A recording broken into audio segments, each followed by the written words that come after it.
My name is Deli, and at 28, I thought I knew what it meant to be a good sister. I paid for my sister's wedding dress, a gown she swore was her dream come true, thinking I was giving her something she would remember forever. The next morning, I found out she had secretly returned it for cash. I wouldn't have even known if I hadn't happened to walk past the same boutique where she'd picked it out. If you've ever been blindsided by someone you thought you could trust, someone who should have been your biggest supporter, tell me where you're watching from. It happened on a quiet Thursday. I had the day off and was just running errands when I stopped in front of that familiar shop window. The same boutique where Bella had twirled in front of the mirrors, laughing, radiant, saying she'd never felt more beautiful. I could still see her reflection, her smile, her excitement, as I watched her that day.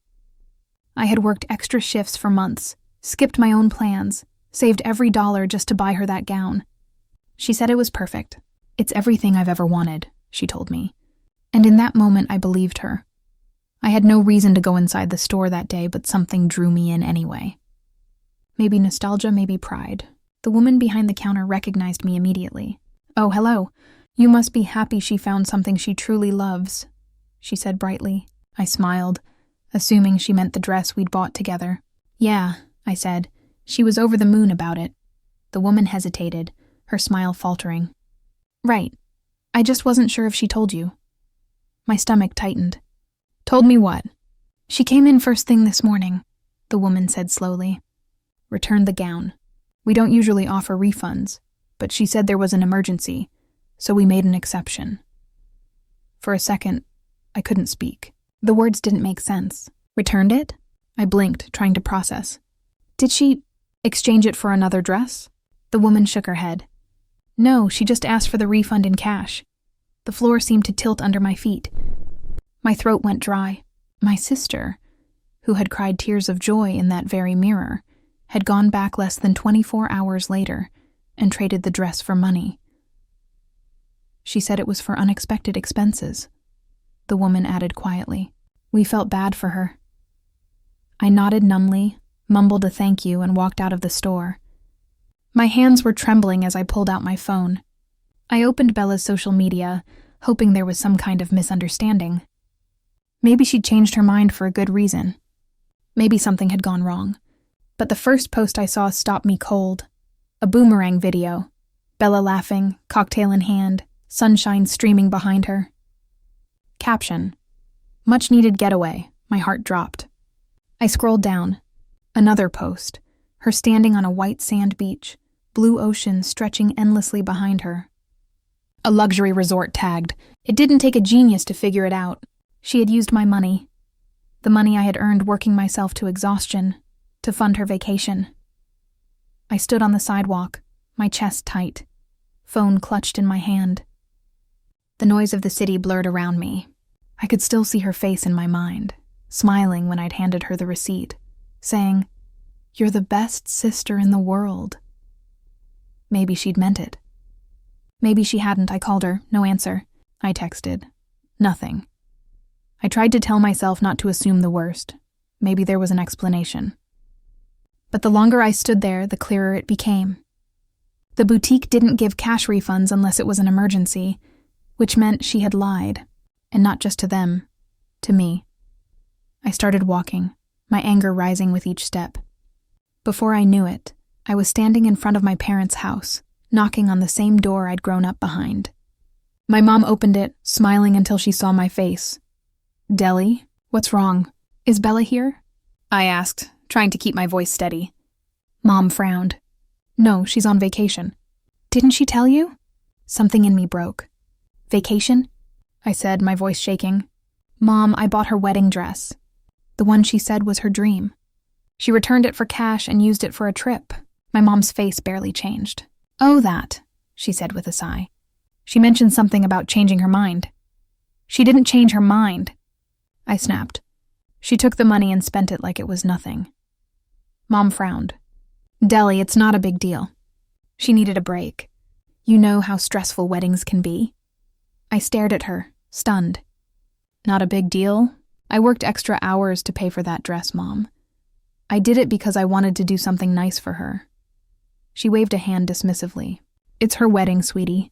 You're overreacting. The words hit harder than I expected. Overreacting. The same word she always used when Bella crossed a line. Something inside me cracked. I could feel the years of being the responsible one pressing down on me. She didn't need a break, I said quietly. She needed someone else's money to pay for it. And I was the easiest target. Deli, Mom started, her tone soft but patronizing. Don't be dramatic. That word made me laugh. A short, bitter sound. Dramatic. I looked around the house, the walls filled with family pictures, most of them featuring Bella in the center. It had always been like this. Bella the favorite, Bella the fragile one, Bella the son we all revolved around. I'm done, I said finally, my voice steady now. Mom's brow furrowed. What do you mean done? I mean I'm done being her personal bank account. I'm done being the one who cleans up her messes. Before she could respond, I turned and walked away. My heart pounded all the way to my car, but for once I didn't look back. As I got in and closed the door, my phone buzzed. A message from Bella. Maybe she'd realized what she'd done. Maybe she was sorry. I opened it. Hey, can you cover my nails and hair for the wedding? I'll pay you back later.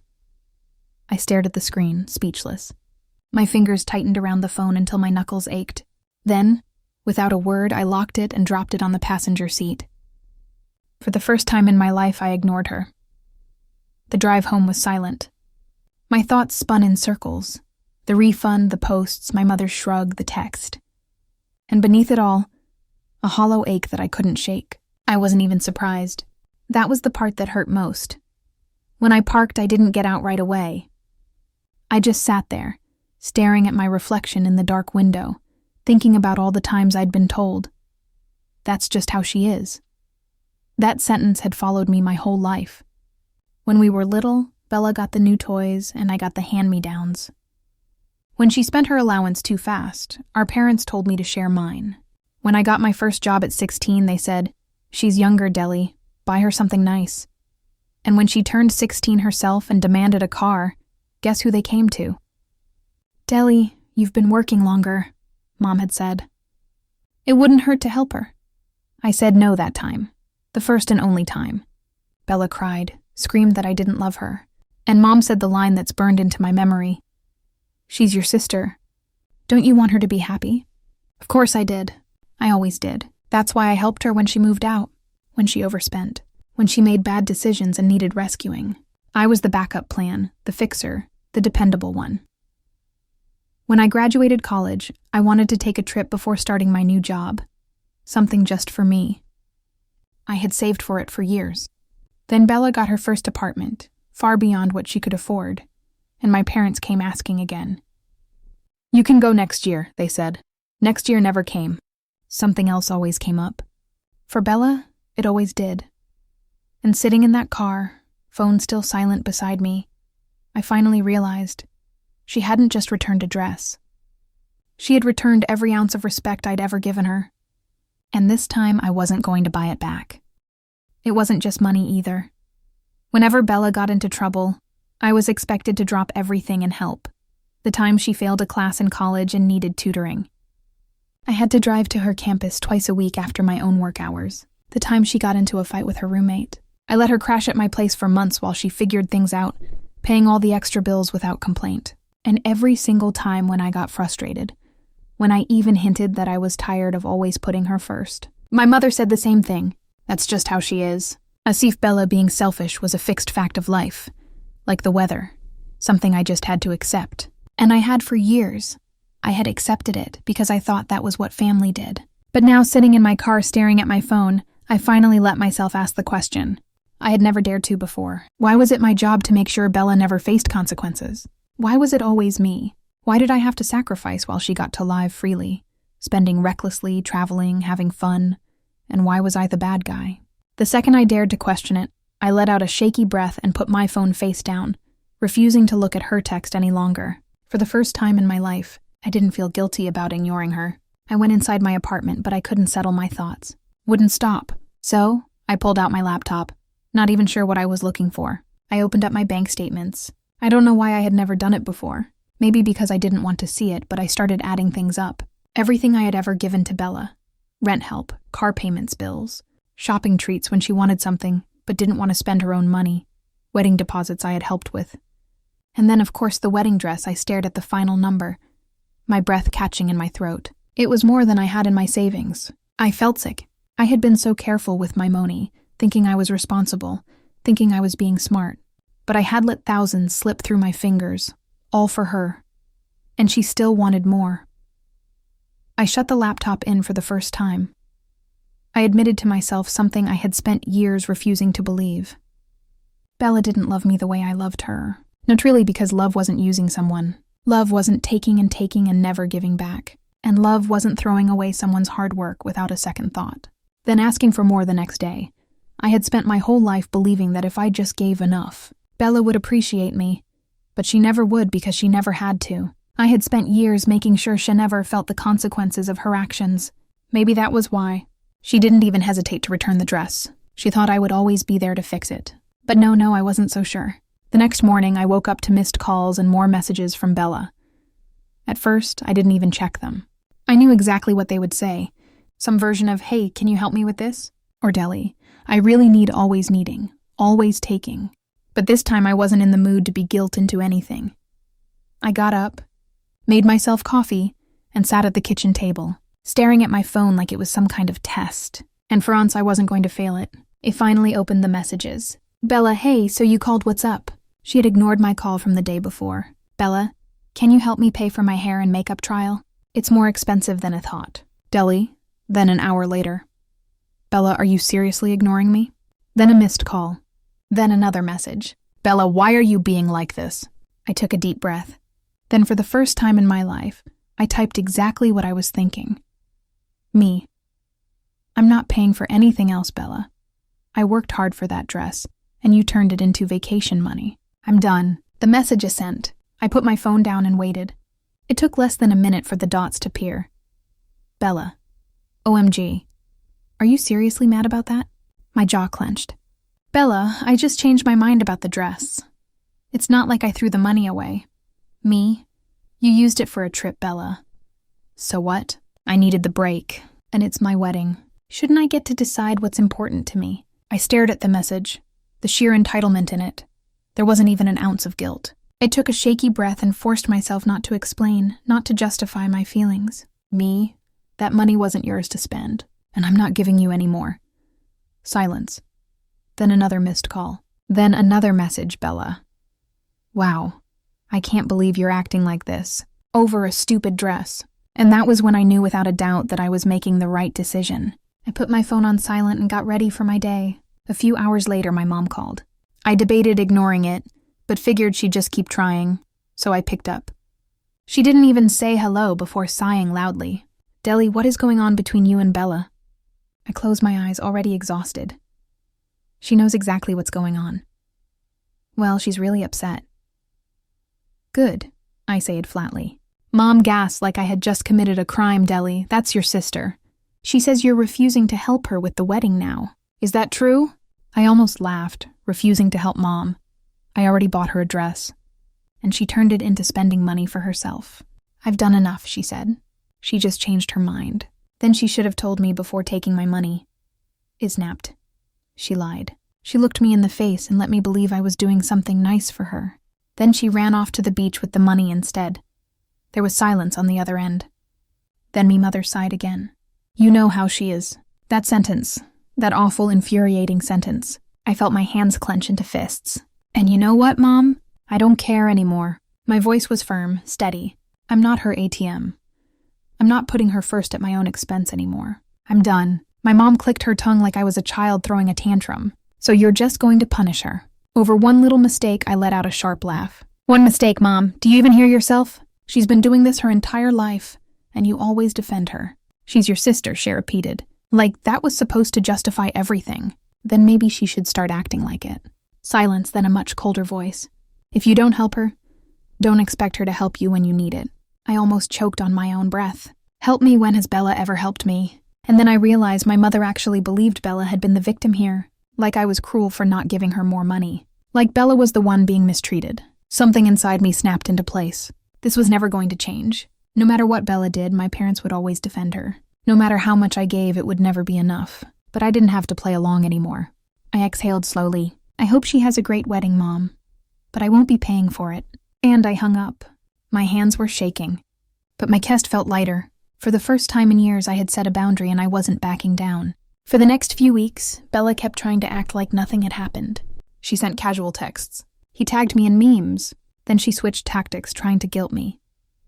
Bella, I really wish you'd stop being mad. I need my big sister right now. I didn't respond. Then the anger returned. Bella, wow, you really don't care about me, do you? I still didn't respond. And then he stopped trying altogether. My parents stopped calling too. They weren't happy with me. But I wasn't going to chase after their approval anymore. I had spent my entire life proving my love for Bella. But love isn't taking advantage of someone. Love isn't manipulating or expecting sacrifice without gratitude. I wasn't the bad guy for saying no, and I wasn't going to feel guilty for finally choosing myself. The silence lasted longer than I expected. Weeks passed and Bella didn't text me again. My parents didn't call either. It was strange at first, like waiting for a storm that never came. I won't lie, there were moments where I almost reached out. Not because I felt guilty, but because I had spent so many years playing the role of the responsible sister. The one who fixed things, the one who smoothed over the mess. But I reminded myself that this time I wasn't the one who made themas, and I wasn't cleaning it up. Then about a month before the wedding, I heard from my cousin Lena. She called me out of nowhere, voice hushed like she was about to spill some huge secret. Are you seriously not helping with the wedding anymore? She asked. I leaned back on my couch. Where did you hear that your mom? She said. She's been telling everyone that you're punishing Bella because of some petty misunderstanding. I sighed, pinching the bridge of my nose. Of course, I'm not punishing her, I said. I just finally decided I wasn't going to boast anymore. Lena was quiet for a moment. Then she let out a little laugh. Honestly, good for you. That caught me off guard. You're the first person to say that, I admitted. Oh, trust me, she said. You're not the only one thinking it. Bella's always been well, Bella. People just don't say anything. Because your parents always make excuses for her. I didn't know whether to feel validated or frustrated. So, what's going on? I asked. Why are you calling Lena? Hesitated, then said, I thought you'd want to know. Bella's wedding is kind of falling apart. I blinked. What do you mean? Well, Lena said, and I could practically hear the amusement in her voice. Turns out when you spend all your wedding money on a vacation, there's not much left for the actual wedding. I sat up straighter. She had to downgrade everything. Lena continued. She's having it at some random banquet hall instead of the fancy venue she booked. Half the vendors dropped out because she was late on payments. Oh, and the new dress. Apparently, it's off the rack from some department store. Aslo, strange feelings settled over me. I wasn't happy about it exactly, but I wasn't sad either for once. Bella was facing the natural consequences of her own actions, and there was nothing I had to do about it. Lena dropped her voice lower, and the best part her fiancé found out about the dress refund. I stilled how she slipped up. Lena said made some joke about the vacation and how at least she got something nice out of it. I exhaled sharply. That sounded exactly like Bella. And he's pissed. Lena said, like really pissed, apparently. He thought the dress was sentimental to her. He asked why she didn't at least tell him about it, and she got defensive. And you know how Bella is. She can never admit she's wrong. I nodded to myself. Yeah, that sounded about right. Shetry to spin it like you were overreacting. Lena went on. But the second he heard that you paid for it, and that she took the money and ran off to the beach, instead, he flipped. I raised an eyebrow. Is he still marrying her? Lena sighed. I don't know, but apparently they're fighting all the time now, and your mom's trying to keep it quiet because she's embarrassed. That actually made me pause. My mom was embarrassed. I had spent my whole life being told Bella could do no wrong, that she was just carefree or impulsive or needed extra help. And yet now the other people were seeing her behavior for what it was. My mom wasn't rushing to defend her. Maybe because she finally realized what I had always known. Bella wasn't carefree. She was reckless. She wasn't impulsive. She was selfish.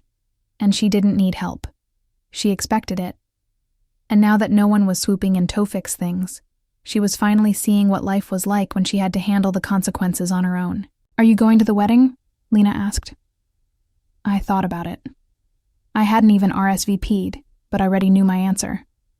"No," I said, simply. Lena whistled. "Wow.